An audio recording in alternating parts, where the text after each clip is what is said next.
We're ready. Here we go. All right, let's do this.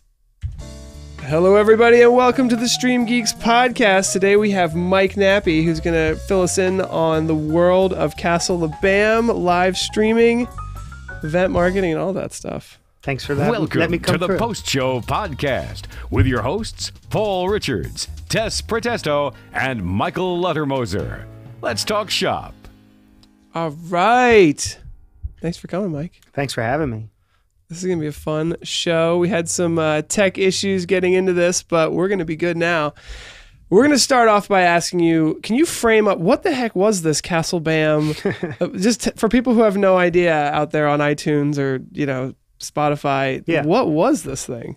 Well, basically, Danny Way, who is one of the best skateboarders ever, for example, he jumped over the Great Wall of China on a skateboard. What? Yeah.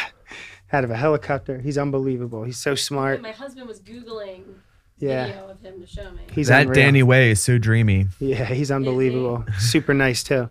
Well, he said, when Bam said, you think you could help me design a bowl for the skate barn, he agreed. So instantly Bam's like, all right, well, we got to demolish what I have in there and start over.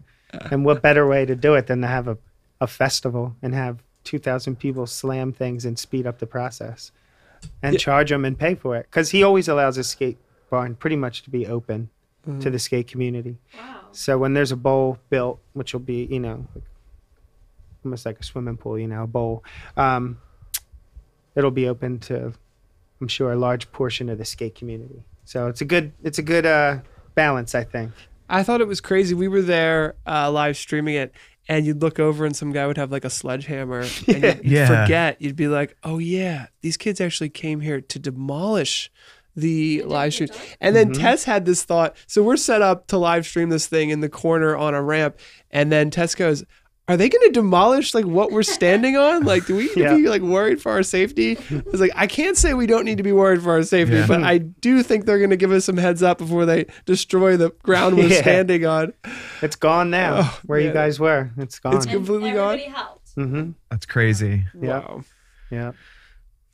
So what was your favorite part? I mean, performing for that many people, what was that like? I mean, that must have been insane. That was awesome. I prepared. I did 3 shows that day. My voice is still recovering. But I prepared for a day like that for so long. So I was proud. I kept myself together. Didn't have too much fun and did my job. So I was really proud of myself. It was a lot of work. It was probably like 16, 17 hours straight that day. And because I got to perform one more time at the end of the night. So hold on. You got to go on to Preston and Steve in the morning with Bam and perform a song or two, or what? Yeah. What did you do on Preston and Steve? That's like a Philadelphia radio show. Right? Yeah, Philly radio show, WMMR. I got brought down. They promoted the event, the Bam Castle event, and they dropped my name at the end, and then they brought me into the green room, and I got to perform a song, and it did well on the internet. Which one did you choose? My song called Fake It. So it was about, how so many people in the music industry fake it. So I thought that would be a good message for the radio, but it went over well. And then, So my favorite part, probably just like getting to speak with people I really respect and not coming off as a fan. So that when I said thank you to them, they felt it. Beanie Siegel and Freeway from Philadelphia, they're huge rappers, and that was a cool moment, getting their approval after I performed. Probably meeting people I respect on a new level. Wow. Very cool. So did they have any words of wisdom for you? Those 2 specifically, no, but I did kind of become quick friends with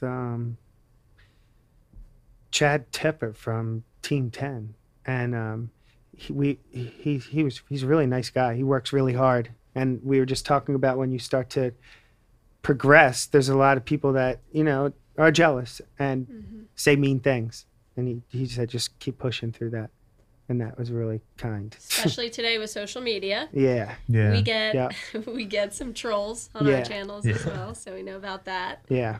What type of music does Team 10 create? Or they really tap into the pop market, and their hooks they're like the choruses of their song are really smart, and so they do well for themselves. Did you notice any extra engagement or communication on your online platforms after you performed? Yeah, especially because of StreamGeeks live streaming. That really helped. People were telling me things about, I'm serious. I didn't have to call some family members. They saw it. And like, I didn't have to tell some stories. Like, I saw this, I saw that. It was beyond amazing. Yeah. And it was directly from what you all did. I wish we had only had a camera in front of you, but we just didn't know. It's all good. But you were still right there, so we were able to get a pretty good view of you. We got all the behind the scenes shots. Yeah. Because it got so rowdy, we kind of shut down after your stuff because our equipment kept getting knocked into. But we're glad that we were able to at least get yours in. We didn't know everyone was going to bum rush that area. I know. Yeah. It turned into a mob scene. One of the things I thought, I like what good could come out of it, because it was kind of like a behind the scenes shot. We had 3 cameras, but we weren't in front of you with the sightline. But I was thinking like it really gives you more of like an underground feel to it, where it's like the production is not like, because we could do a production if we knew if we were prepared, like you would see on MTV. Right. But this literally felt like, what's going on? Like, this is not a TV production. It's not a kid with his cell phone. It's all behind the scenes. It's all backstage. Every camera's getting rattled and shaked by like mobs of kids. Yeah. And so I'm thinking like, wow, like if I was trying to be like an underground, like raw hip hop artist to get street cred, like that's almost what you kind of want. Like it was perfect. It's just like you're mobbed by people. It's not overproduced, which in a world of like freaking video production, everything's overproduced. Yeah. It's well produced, but it's like underproduced. It was just I felt like it might hit an interesting spot. You captured the vibe totally. The one favorite shot I remember was from the Z-Cam that was on the ground with you, and because you could see these like 4, 5, 6 kids that were like the very front people, and you would do like a stop in your song or say something crazy, and this one kid had braces. The braces, yeah, and he'd be like, bye. He was like freaking out the whole time, and he was like right there, and it was just like you could just see the reactions of everyone's faces. The guys like shaking your hand. Yeah, that was something. Yeah, I did an epic fail though. I was in the moment. This kid handed me a marker. It's something to sign, but it wasn't for me. But I'm like this. Oh my god! He came up to me like a couple minutes later. He's like, "Sorry to be rude, but could you get him to sign it?" I'm like, "Oh my bad." After I wrote my name all big on it. That's it. That's what I felt like. That's so sad. I'm interested. So you're getting into this spot where people start hand you autographs. Maybe they're not for you right away, but they probably will be soon enough. What has changed in the music industry over the past 5, 10 years? Because I feel like with what Bam is doing, I really think he's onto something. Let's be honest, he's not the only celebrity, right, that could tweet something out on social media and have 2,000 people show up. There's tons of people like that. Right. It's not, it's a rare 0.1% of the population, but there's a lot of people like that. And, monetizing your fame, I think is awesome. He clearly did that. So virtual tickets is something I'm interested in, but just tell me before we get into that and the future of, which I think Bam's interested in, we talked to him about it a little bit. What has changed in the music industry? What is it like to be an artist just trying to survive? Because I feel like these virtual tickets might be a great way to get your core following to support you. Yeah, virtual tickets is a great idea. Content, the most overused word at this point, but the most necessary. Content. Artists of today have to be delivering their fans some type of media content every day. Beyond just the music almost. It has to also have another creative element, it seems. And I think now there's so many people doing it, you have to be good and you have to be able to put a lot of stuff out consistently. And what's the other thing I was going to say about the content? Yeah, there's more hats that each artist has to wear, I think. There's more. I have this down here as a question about wearing hats. Maybe that's what triggered it. Okay. You're what ready are those hats? In my case, I'm a singer, songwriter, instrumentalist, rapper, producer, About it's 10 years. 10 years I've been focusing on producing and songwriting. But when I first started, all I did was play the guitar. And then I realized that wasn't enough 10 years ago. And then I was like, well, I'm going to rap too. And people were like, yeah, right. Put in the time, learn that. And same with music production and the tech side of stuff. And I think if you can do that, it really is about building up your brand. And until any content creator or artist lands a budget, earns one, you really got to do as much as you can by yourself at the highest quality. And that's what I've been adapting with. I know. Yeah. Blah, blah.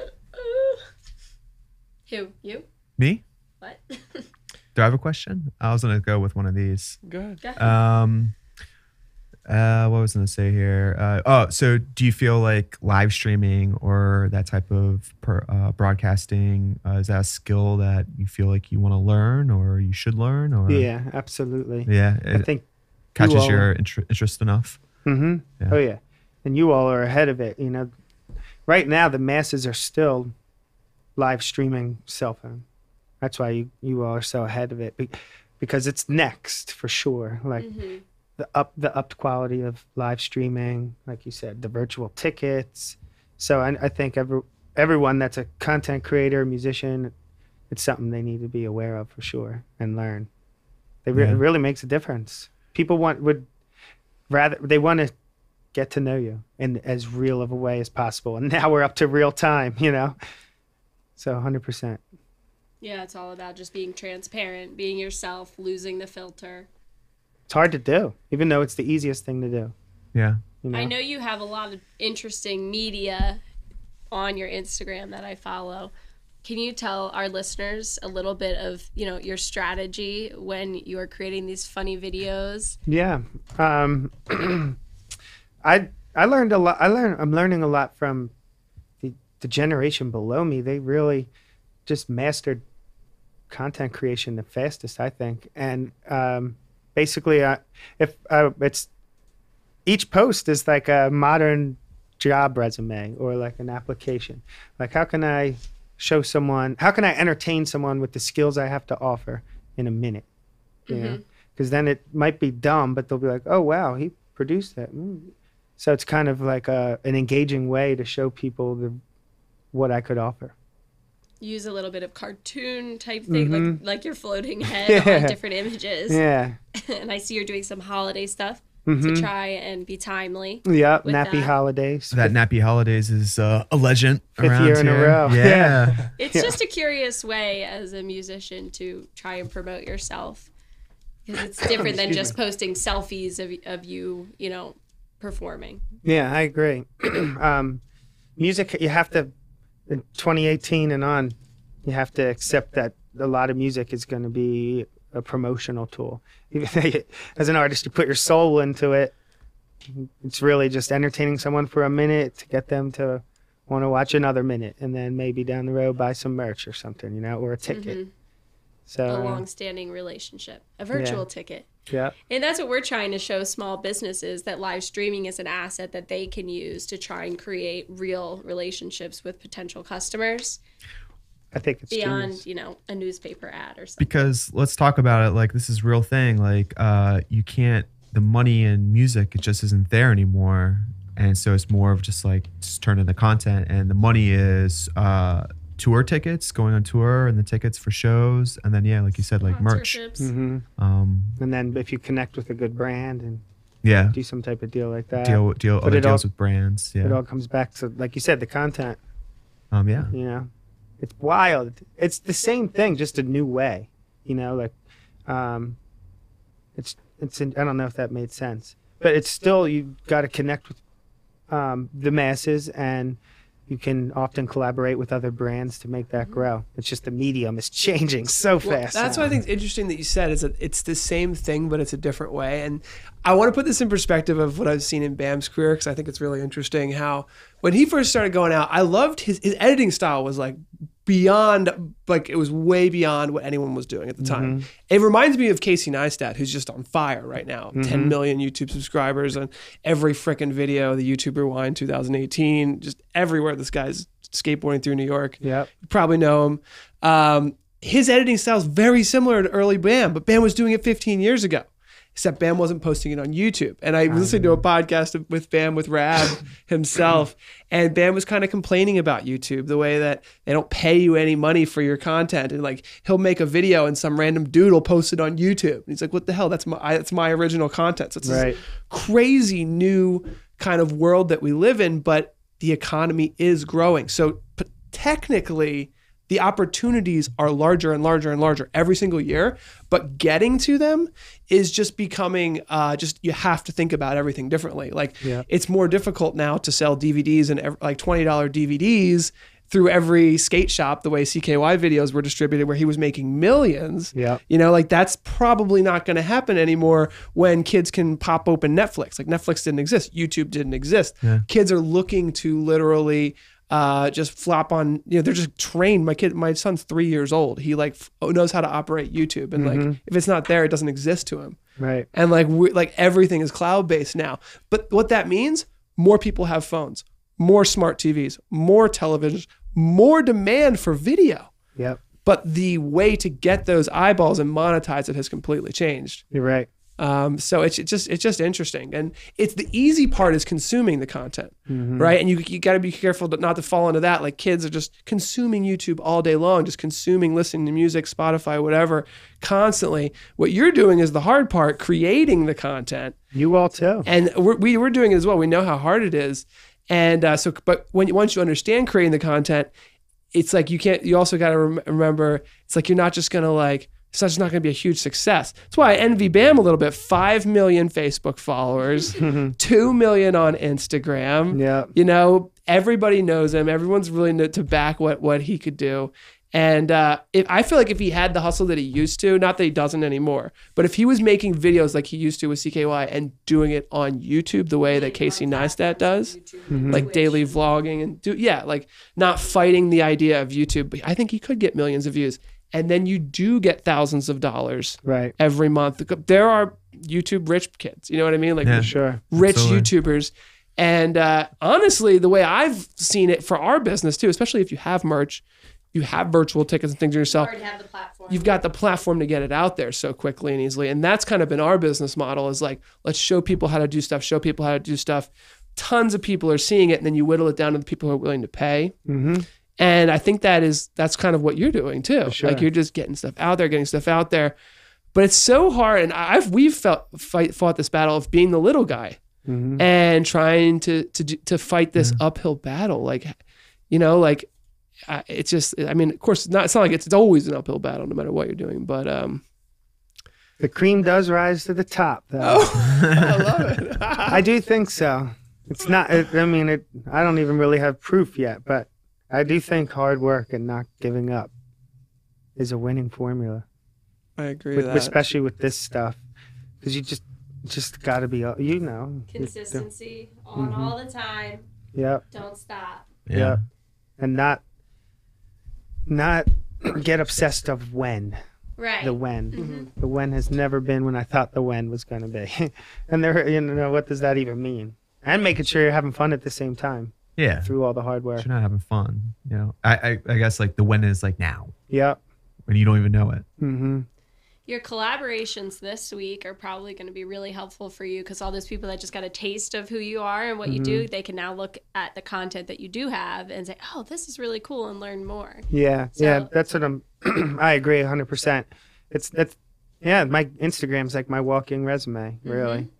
At this point, I wouldn't even know how to. Do you find that you get reached out to a lot with business opportunities on platforms like social media platforms? Yeah, all my recent work that I'm most proud of, collaborating with a producer out of New York, Domingo Padilla, who's also a really good friend.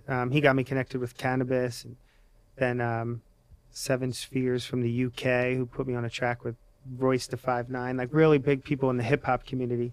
And a lot of it's been through Facebook, Instagram, you know, and they become real friends, people I would trust.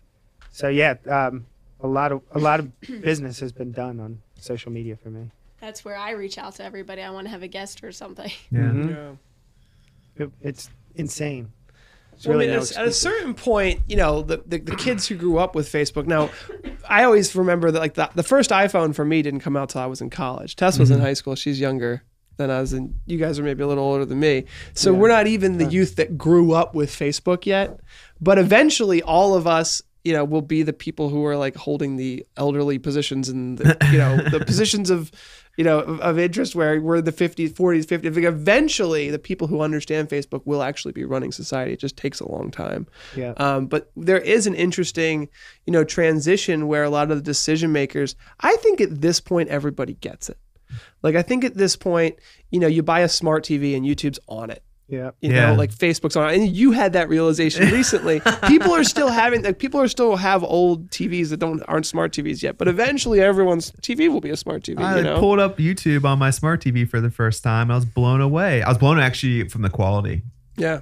I was like, wow. I'm watching a Mike Nappi video and it's like crisp. Yeah, it's crispy clean. Really? Crispy clean. Yeah, it looks so good. It's so weird to see yourself on like your 50-inch TV. I know. I put Paul and Tessa up on my day. I was like, yeah. I was like, it's too real. They're here. It was so crazy. Nose hair. Yeah. It was nuts. Weird. Oh, we're going to 4K soon too. So yeah. Wait for that. So I think with how everything is going, it's like a combination of the technology that's out there, the platforms that are out there, and then the content. And it's like you take the best of all three and you got like a winning combination. Yeah, you're right. Yeah, that's where the millions of dollars comes in. So it's picking those, picking where you have to go. Yeah. And being nice goes a long way. I know that's a random thing to say, but especially in the entertainment industry, there's just, being nice really does go a long way. Yeah. Well, you got to play the long game too. I think that's plays into it. Like we do a lot of giveaways on our show, like giving stuff away, and then I tune in. And then after a while, I'll be like, man, I need a case study from like a school that does a broadcast show, and then I'm like, oh yeah, we gave that school a free camera. Maybe I can hit them up, and they're like, of course we're gonna help you out. Like the guy who gave us the free camera. Oh yeah. So yeah, it does pay off in the long run. Maybe not right up front. Yeah. But, it's definitely like a marathon run. Mm-hmm. Yeah. Mm-hmm. When I pulled up, I asked this other photographer for a contact number, and he was a little gruff with me, but it was okay. And he was like, "Well, you gotta talk. That's just with Bam, man. Like if you don't know, you don't know." And it's just like, all right, this is gonna be a. What? What do you mean? Yeah, he wasn't very helpful on like getting a contact or when we were trying to set up. Yeah, it was someone to speak with, and you just have to grab the bull by the horns. You don't know. And so I was like, all right, we're just gonna march in there and set up, and whatever happens. Mayhem. I mean, let's explain like kind of the mayhem that we had to go through. But first of all, we were kind of going on faith that this was all going to be like like legit. Yes. Me too. Everybody, right? We were like we could do this, right? So we go in. There's no power ready for us. That was the one thing I was like, please just tell them that we need power, because like clearly, what's the point of setting up? There's no power. No. Yeah. I mean, even if we don't get internet, we can record the darn thing. But anyway, there was no internet, there was no power, there was no specific place for us to go. So we're just like, and then we're on these ramps and we're like, are they going to get torn down from under us? Like we really aren't sure. The sight lines we could have picked maybe a better spot to set up, to be honest. If we were on the other corner, we could have gotten you much better. For sure. And you were busy. We didn't even get an audio input from the audio board. We had like a microphone on the table. I don't even think the audio board was set up yet. You were just blasting through the PA. Yeah. That's why I have no voice. I couldn't hear myself at all. Oh my God, it was nuts. It was crazy. It was a screaming set. So what do you think Bam would do? And I get it. You set up something like this, right? And you're like, all right, let's see how it works. Let's see what we can do. And then you go and you make it better for next year. What do you think are some of the things that he's going to do? Because he said last night, he was like, oh, I'm definitely doing this again. Right? So he definitely, I mean, why not? He's got this giant bar. I mean, everything was like, this is exactly what would be really great for everybody. And skate. You're like, what do you see in the future for this? I just see growth, I think. Probably You're the house band, essentially. You're the house rapper for the... Yeah, for sure. And you get to perform again, right? I would think so. Yeah. Once again, thank you, Bam. He is constantly being kind and giving me these opportunities. Super nice. I just got to say it again. I think he would just probably get more crew, and I don't know. It was pretty successful for how chaotic it was. But yeah, more crew. The live streaming would be smart. I mean, that more money. Yeah. Yeah, I think just finding more ways to make more money. Well, because see, the thing is that like I don't think he could fit any more people. Yeah. No, they hit max capacity. Can't fit more people. There was literally no more cars could fit in. People are sneaking in, through the wherever the woods. Who knows where they got in from after it was full. Are they? But guess what? On the internet, you can't run out of virtual tickets. Yeah, right? That's right. So if he has that much demand, it's just perfect. It's just there's three like things that we look for when we're like trying to help somebody out. Like when we're trying to decide, all right, there's like big potential in this. One, is it sold out? Like anyone is sold out. Is it a theater that's sold out? Is it a music venue that you're playing at sold out? Perfect example for you to be like hustling and being like, hey, I can sell some virtual tickets. We can't fit any more people in here. I'll split it with you 50-50 bar owner or something. Like perfect example. Number two is, does he have exclusive access to the content? Like all you guys are being paid, right? So like BAM is paying you guys to be there. So he owes you guys, like he owns the content, like he's allowed to monetize it. And then I forget what number three is now, but it's newsworthy, right? Yeah. So like this is this interesting. That was actually number one. Well, that was number one, and this is one of the most interesting things for being a stream geek and a live streamer out there. This is what I look for. All right, is it something that like the newspapers and like people, bloggers out there in the world, are they sharing? Is it newsworthy, but not to the point where they're going to send a television truck? Right. And straight up BAM can be like, no, you can't bring a television truck in here. This is my private property. I own the live streaming rights to this, and I'm selling exclusive access to it. It's almost as if he's got his own television station. Right. It's like, this is BAM. He honestly might as well call it BAM TV. Right. BAM TV. We're having a party here once a month. It's $19.99 a month, and then he's like, FUMTV. It's called BAM TV now, and if you want to watch Viva la BAM from the Castle BAM, you pay $19.99 a month. Yeah, that's a nutty concept. You know what I mean? And that's the kind of things people are doing.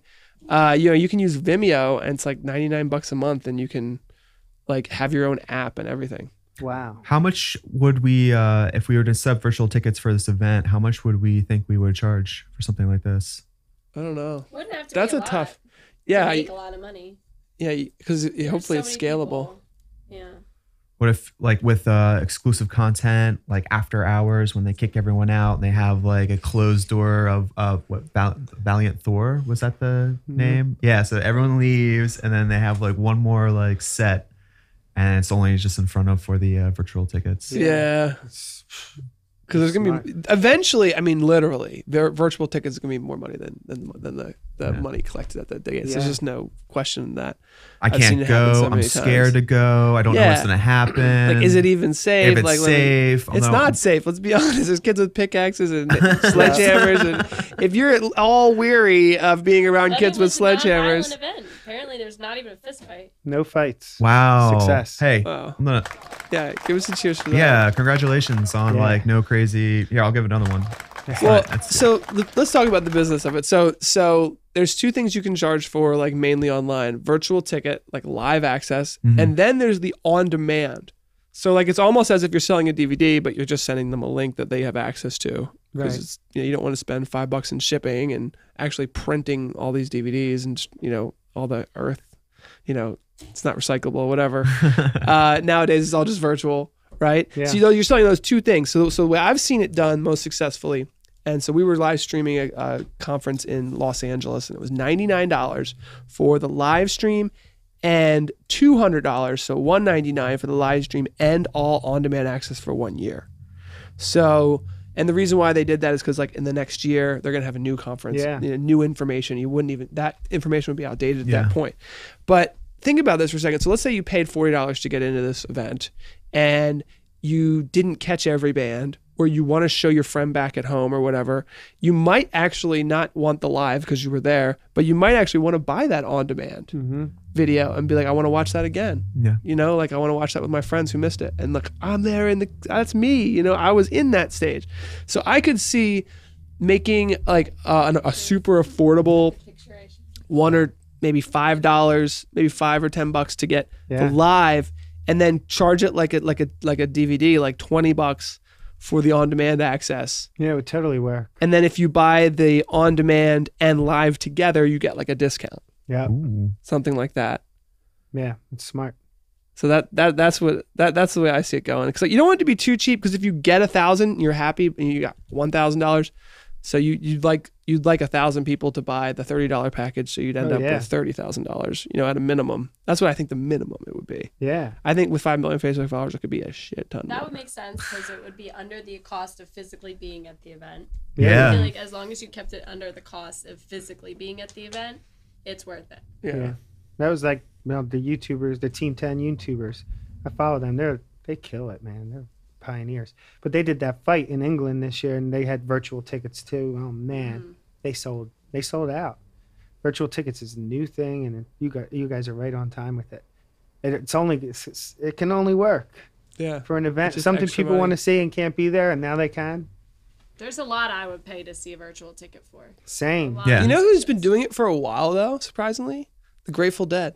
Wow. The Grateful Dead have been selling, because they've got like so many Deadhead followers who are like, they're in their 80s, they're in their 90s, right? They're not going to go to the concert anymore. They can't make it down. They can barely open. They can't make it down Shakedown Street. So, I mean, they're still wondering what a glass of orange juice looks like. But anyway, you know, they had too much Kool-Aid. But they still have, you know, their 401k, and they got $20 for a live stream. But no, honestly, and hey, and then there's guys like me, right? I'm in my 30s, but I got 2 kids. I'm not going to go down there unless there's a business reason for me to be there. Like, I don't even like Valiant Thor, I'll be honest with you, you know? Right. Like, I like you because I thought your music's great and everything. But I would definitely watch that from home. Like, the amount of people that will watch something like that for home. Just out of curiosity. Oh, yeah. Let alone fans of the bands, fans of Bam that he's racked up. I mean... And the only thing that when you're doing this live stream stuff you think of, it doesn't really matter that much, but like you might sell one virtual ticket and then you've got like a whole bar of people watching it, you know, but like whatever, like how often is that going to happen? Or like 10 kids in a room, one virtual ticket they bought, who cares? If they want to do that, those kids are cool. The bar, depending on the event though. Wait, don't bars have to have different licenses? It is illegal. It would be illegal for a bar to do that. Like you would put in the contract like the way it works is it's like one virtual ticket per device. Yeah. So like if a bar was broadcasting it, that would be illegal, and hopefully someone posted on Instagram, and then you can sue the bar. Yeah. Because like you're not allowed to do that. But I'm just saying that kind of stuff happens out there. Like if there's 10 kids watching it in their basement, it's like you can't stop that. Right. What about bars that post like pay-per-view fights and stuff? They have to pay. They have to charge. Yeah, they have to charge. charge. You have to charge for it. Oh, charge admission to the bar. It's the same style. Yeah. Got it. And the thing is, so we talked a little bit about the music industry moving away from like CDs, and then remember Napster, and then we ended up with Spotify, which apparently you need like 1 million listens on a Spotify song to even make minimum wage as a artist, right? Yeah. But the same exact thing has happened in the video industry, where cable, and Bam rode that wave. Hey, he had an MTV show where they were giving him $300,000 an episode, Viva La Bam, at the height of cable television. Yeah.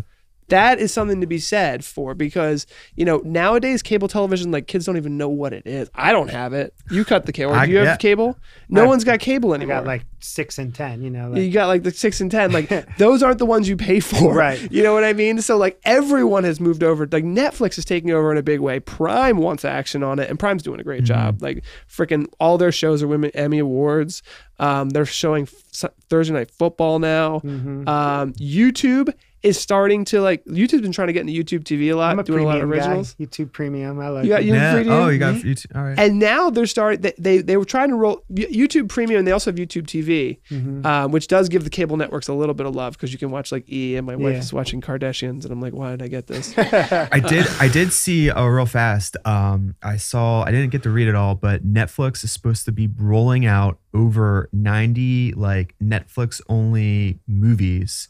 Yes. And they have apparently like some of these movies have over like a $200 million budget. Jesus. Yeah, Sandra Bullock is in one. They're going to be pulling in like heavy hitter names to then bring in people to watch. It's totally transformed. And that now we're not even talking about, we're talking about the transition from between cable but now we're also talking about the transition between the big ass Paramount movies people who are now getting like Netflix and Amazon are like, screw you guys, we're just gonna go direct. We own the distribution. Now in that whole world, at the same time, social media has taken off, right? Now in that past 10 years, you have Facebook. Basically every American on average, not every American's on there, but like are spending like 40 minutes a day, if not more, on this. Facebook spent $1 billion on live streaming sports. They have 15 million people watching everything from professional darts to like just all kinds of stuff. Yeah, you're right. 100% right. So cable is just gone. I mean, they got nothing left. They have literally like they've got like 2% of the market left, and it's the 65 plus. Yeah. It's like the only people left. Like they're gone, right?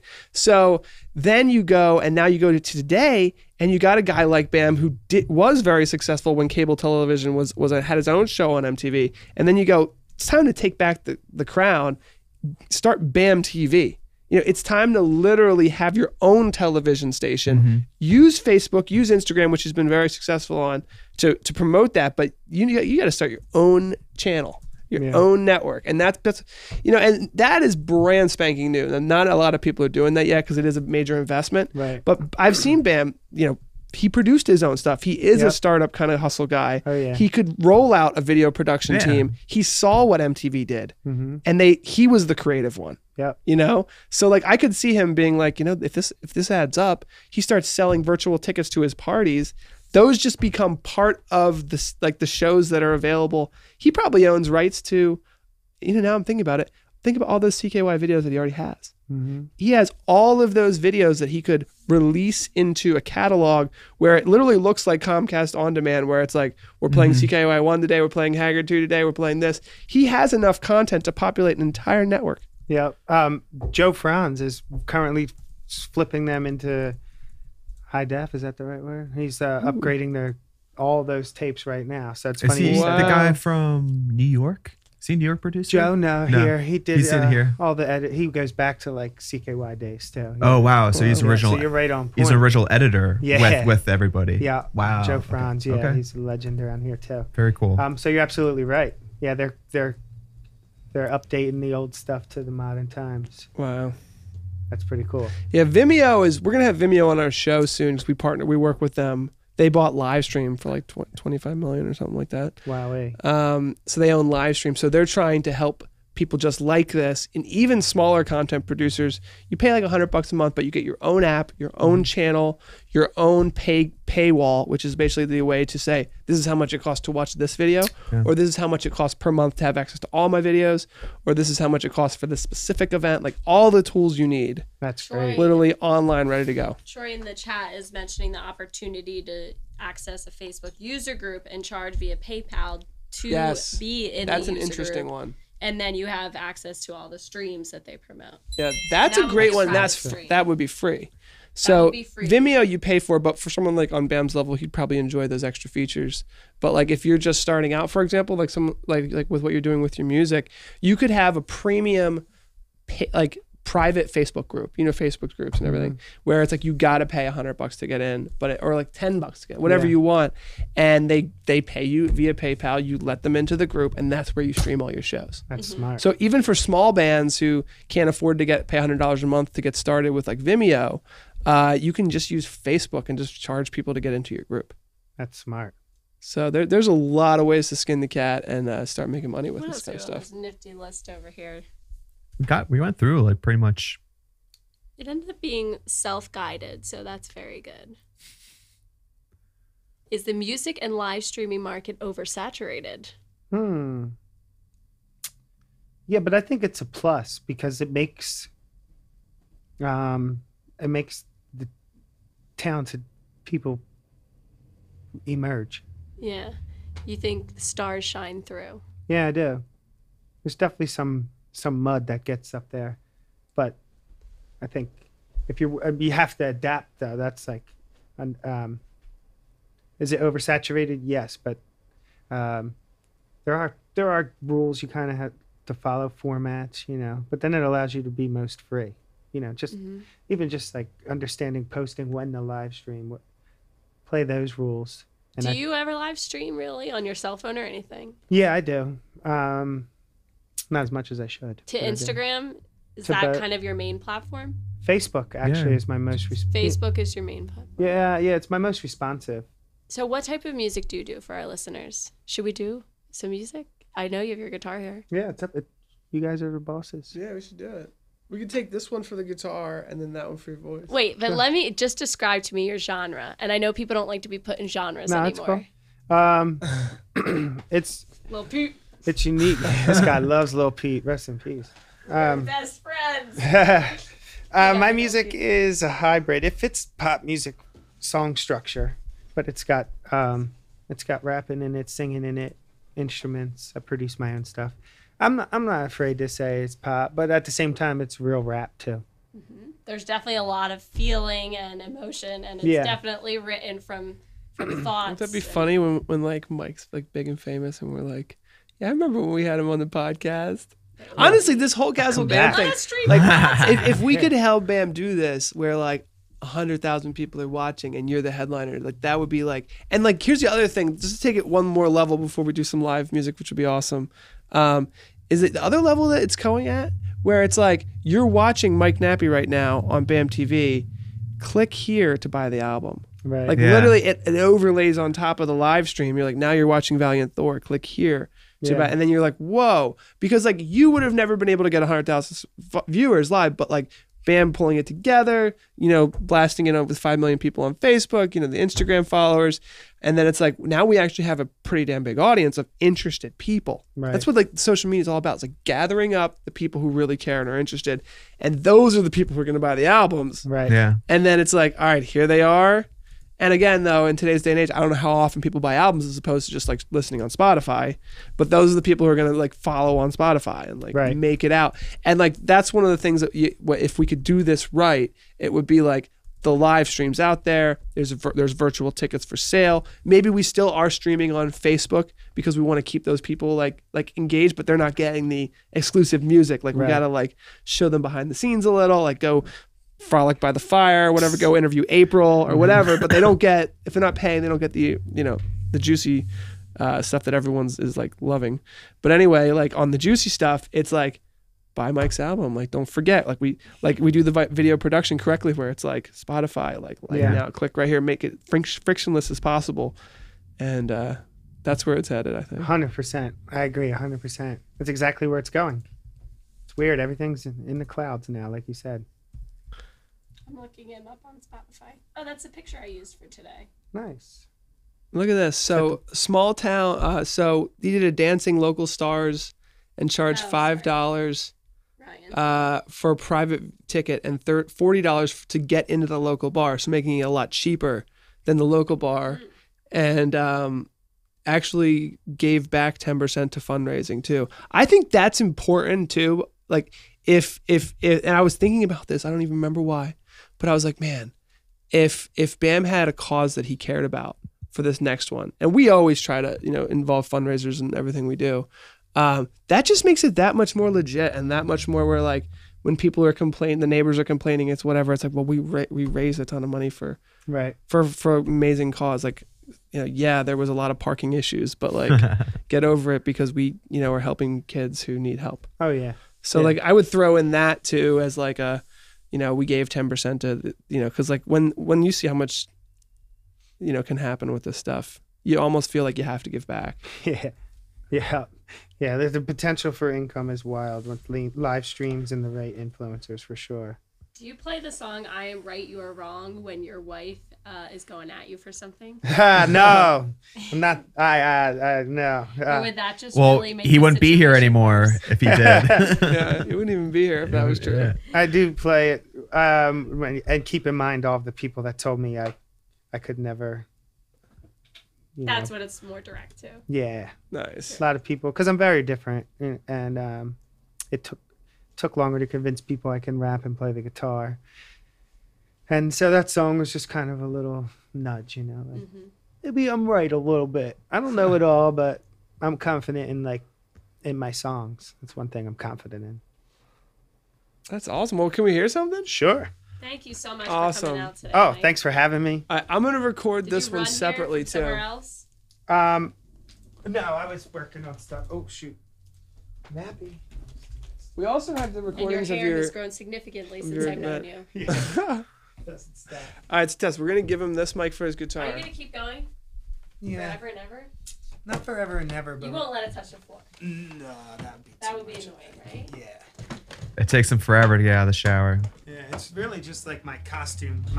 It's an easier way than having to really. I mean, I'm gonna have to take it to this level eventually, but like an identifiable image, you know. Do you use product? Yes. You do. I go through a lot of conditioner. You know, I don't brush it, but it is super clean. It smells delicious. It's nice and curly. Yeah, conditioner is the key to this hair, I think. Yeah, I use a lot of conditioner. This one? All right, so we got this for the guitar. Cool. First time ever having I know. Wow. Office. I'm super excited.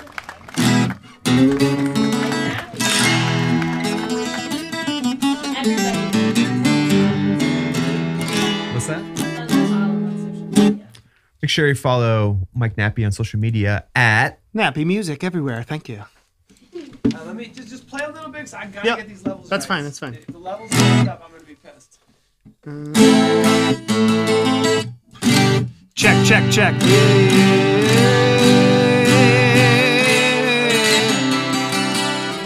Check, check, check. That's pretty good. Cool. all right. I'll be ready. Just double checking. This is good enough. With the play.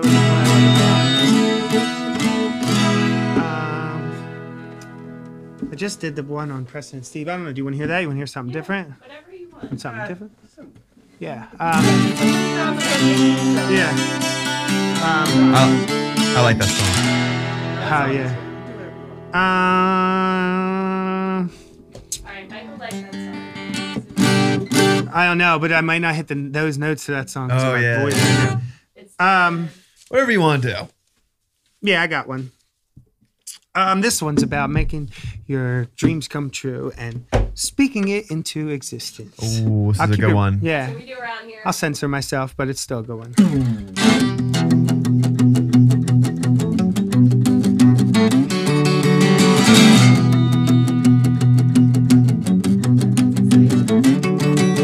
I'll tell you what I want, bills paid every month. Champagne in a mug and a bong, not a blunt. Not fame for the buzz, but a lane for my buds. I come up in the bucks and I give a dough for my broke ass stash for mom. New tips, no more trash alarms. Girlfriends of fashion, I can't. I'm manifesting everything I ever wished for, and I'll do it again, again and again and again. Never forget my priorities are family, friends, food to eat, a place to sleep. I move the streets, salute the streets. It don't mean I move in the street, but it taught me more than my degree. Everything I'm wishing for, I speak it in existence. Everything I'm wishing for, I speak it in existence. Everything I'm wishing for, I speak it in existence.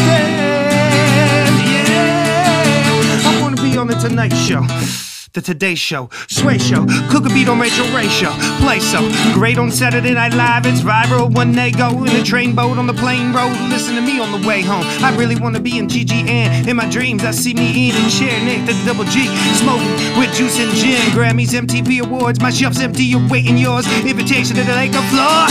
So save me more, cause everything I'm wishing for, I speak it in existence. Everything I'm wishing for, I speak it in existence. Everything I'm wishing for, I speak it in existence. Full ride to college, I wish for that and got that. Go on tour with a rock band, I wish for that and got that too. Studio in my home, I wish for that and got that. Learn from the best so I get the respect I wish for, I got that too. Skill ain't without work ethic, I'm in debt but I'm impressive. I'm the best with never letting a lack of sleep or my depression start to mess with what I'm getting. Endorsements and some big investments, nothing less than a couple million. I'm just a couple belly. Everything I'm wishing for, I speak it in existence. Everything I'm wishing for, I speak it in existence. Everything I'm wishing for, I speak it in existence. I'll give you a little more, just a little bit. I'm I'm living to live it, cause I have been in it, committed to written to give it my winning. Just to be losing, confused, surrounded by sin and the evil. Want me to give it. Industry sick and it feeds over profits. It tells what it needs you to cop and I need it to stop. It's a disease. Yeah, music's my antibiotic. I got it. Doctors are lying. Everyone's spying. Frequencies keep you and me hiding. Fear and what's sonically put in our ears. And the media's controlling our minds. Nothing is real, not even the riots. Actors are paid to be crime. We buy it, it's bias. We're under a spell. The stories of crime. All of the innocent dying. That's why I put it in my rhymes. That's why I don't judge who did time. That's why I'm not on American Idol. That's not what Americans fight for. That's why my name is Michael. To fight for the light on the mic. And not to be spiteful when I'm right or my life will recycle. And as much as they say they want to help, when I say okay, nothing is there. How do you represent culture by putting the voice of the people up on a shelf? If I'm an angel, then I fell from hell, and the leaders had me convinced I'd sell. If only I'd leave the MC that puts me with knowledge yourself. Man, oh, everything I speak it in existence. Everything I'm wishing for, I speak it in existence. Everything I'm wishing for, I speak it in existence.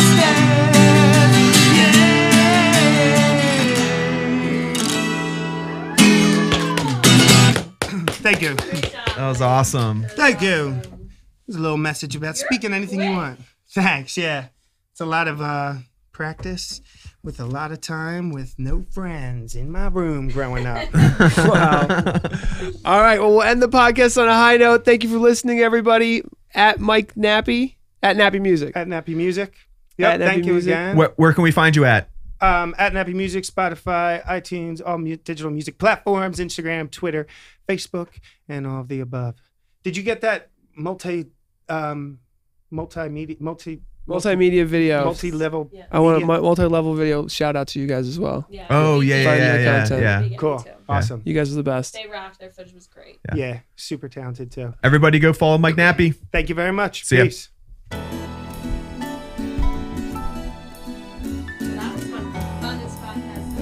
That was awesome. 51 minutes. That was a long one for us too. That was long. So I'm gonna definitely advertise this one out. So cool.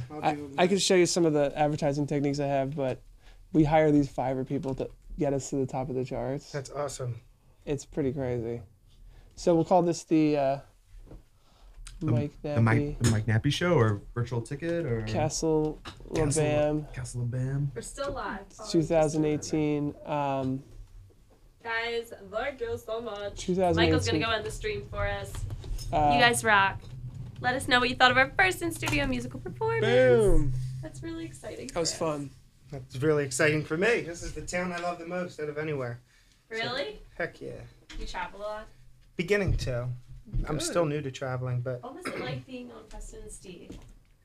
Everything happens so fast. I listen to them every day, and I left listen for work every later. day? Every morning on my way to work. Yeah, there's no time to think. Really? I got a lot of time for myself to practice, and just, you know how it is, last minute things. I didn't get any time to practice, but I'm prepared. You know, it's what I've been waiting for. So there was no time to think, which I think was good. Mm-hmm. And I'm not really thinking too hard